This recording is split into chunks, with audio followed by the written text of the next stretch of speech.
Hey everybody, welcome back to week 2 of my downloads. If you are brand new here or brand new to this channel, my name is Camille Mendoza. I am a professional content marketer and designer, and I'm unlearning a lot as I have decided to show up, own my own ideas, and start sharing them online. If you can tell, I am quite nasally. It is actually week 3. So week 2 kind of fell right off because my entire family had caught the flu. We were down, and I was gonna say that week was pretty much a throwaway, but I'm not gonna call it that because I think I learned a lot that week and I was present for my family, and I think it taught me a lot about a lot of stuff that I already knew, but it made me verbalize that this is actually what was important to me. So even though I fell off of what I said I was going to commit to in the second week of January, I'm right back up, which is also what I said I would do, is that whenever I fell off, I would get back on as soon as I was able to. And if you are brand new to these downloads, it is basically my minimum commitment each week where I will just recap the week, what has happened, what I'm working towards, what I've been able to move forward that week, and any sort of observations that I've had, just for the sake of me documenting. It's something that I have not been able to do. I quit my corporate job about 5 years ago when my eldest daughter was born, and I wish I documented that entire process because I have learned so much, and it's been such a journey of faith to be able to walk into this unknown when you were someone who was raised to always feel like you needed to have some kind of plan, some kind of 5-year plan, some sort of thing that is going to set you up for life. I just leaned into the Lord, and each and every single step, He made another step or another couple of steps a bit more clear for me. And I want to be able to share more of that. And so I'm going backwards as far as recapping the last 5 years, but I'm also sharing what I'm learning here going forward, what my intentions are, etc. So if you like chats, I hope you'll stick around for some of these downloads. Okay, so let's get into it as we've just been down with the flu. And so I've done a little bit of reflecting. One of my goals this year was to just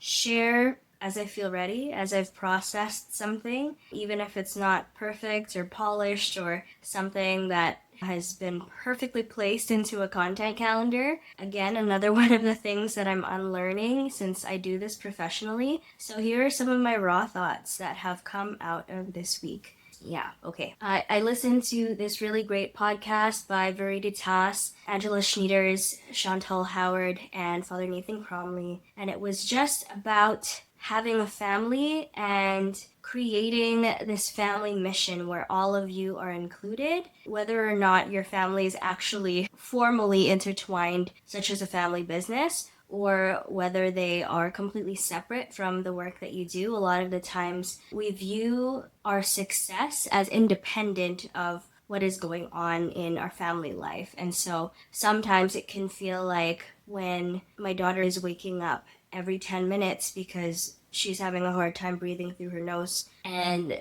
this is happening as I usually have the hours to work. Sometimes it can feel like that's a detriment to the work that I'm doing, no matter how noble that work is. And I just loved listening to this podcast. I'll link it down below because it's a beautiful reminder that we are integrated beings and that our success is not success whatsoever if it doesn't glorify God and if our family is not united in it. And so here are some reflections from that period where I was just at peace, just being with my daughter and just knowing that this is where I needed to be right now. Okay, a word of encouragement for parents working on good and noble work while in the day-to-day of raising children. Today, like many days, we do the dance in bed with a sick kiddo who is waking up from her sleep every 20 minutes during the little time I normally carve out to work.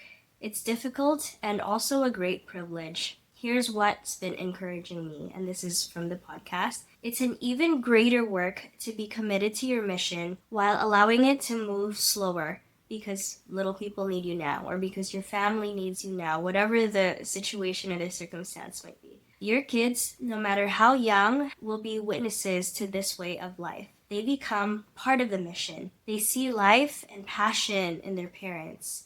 So you invite them in when you are making your way of life, the work that you're pouring yourself into, open for them to be able to see. And when done lovingly, in right order, with them incorporated, they learn a greater purpose to life for themselves. Even if your work moves slower, this overall is a greater work. More thoughts? So many of us who are creating something meaningful while raising children live inside this tension. We carry a call to create, to contribute, to make good work in the world, and at the same time, we are needed in really small and unglamorous ways. My progress is nothing like what my LinkedIn feed looks like. It doesn't look like 30 under 30, but I'm learning that greatness within my vocation isn't meant to be separate from my most important relationships. We are with one another in all that we do and offer. Today, the good work looks like staying beside the little person who I love so much while she gets better. And then lastly, let your whole life, not just your output, be the thing that carries meaning. If you're a parent trying to do good work in the margins, solidarity here. The world probably won't give you any accolades for it, but there is much more important work that's being done. So a few of my reflections there. I also published a new Substack post called Protecting Your Creativity When Everything is Content. I'll probably do another video on that. We relaunched the Creators Map, which is my community program for founders, those who want to become founders and start businesses online, those who want to start an online ministry, and creatives who want to start sharing their work online. The beta for this program ran through last year, and we went through 3 different modules. So discerning your season of life and what you are called to offer to people. So what is it that has made a mark on your life? What valuable lessons or wisdom have you gained throughout your life so far that you can share with other people and journey alongside them? Design, which is a branding foundation program. So I run you through what it looks like to make it crystal clear what you are offering so that anyone who stops by your window front or your garden or your online website or social media, whatever it is that you use as your storefront, can decide, oh hey, that's me, and can decide that they want to walk in or they want to stick around longer. So that's the design module. And then now we're playing around with deploy, which is testing out different ways to actually share and reach the people who we are trying to serve. We have relaunched it now with a stronger emphasis on community, and so there are multiple chats going on each and every single week for accountability, for community purposes, and just for a renewed chance to be able to pick up whatever it is that we've dropped over again. Because in this way of life, at least for me, being a mom to little children and being someone who also works and is also at home full time and is the primary caregiver for my kids, you work within the margins. And consistent output isn't always possible in that sense. So it can be really discouraging, especially when so many gurus out there will tell you that you have to be consistent as far as posting every day or having this sort of regular cadence in your content calendar that it's difficult to keep up with, especially as you're first starting to build up that library of work, that body of work that you are creating of your thoughts, your ideas, and the different things that you're sharing out there that could help other people. Yeah, where was I going with this? We have basically relaunched that and are inviting people now to just hop in and give them a renewed chance to show up and say, hey, this is what I'm working on. Can I get any feedback with this? Etc., etc. And I find that most of the people who are in the group are people who are not used to sales, not used to marketing. Something about it is just cringe to them, and this is all how I have felt despite doing this professionally. So I'm taking both my experience in doing this for founders as well as being inspired by those founders and really seeing that, hey, if these guys can do it, I can do it, but so can a lot of other people who have so much wisdom, so much knowledge in whatever their domain is that they can share with the world for the better. Yeah. Anyways, we relaunched that and we have some really interesting people who have joined us. There are some authors, actors, there are some photographers or previous photographers and writers, and also some designers like me. So it is a very artsy group of people. And yeah, lately I've just been dreaming up how we can make this the community that I have always needed and the one that I need right now, especially as I'm starting out here on YouTube and sharing these yappy downloads with all of you. So, anyways, that all happened last week. Also, did a lot of client work and filmed some short form videos here and there. I'm still trying to decide whether I actually want to dedicate any of my capacity towards short form video. I think there's a difference there. And the difference is that a lot of short form videos will either go viral because the algorithm has changed a lot. It's interest based marketing now. So sometimes the people who follow you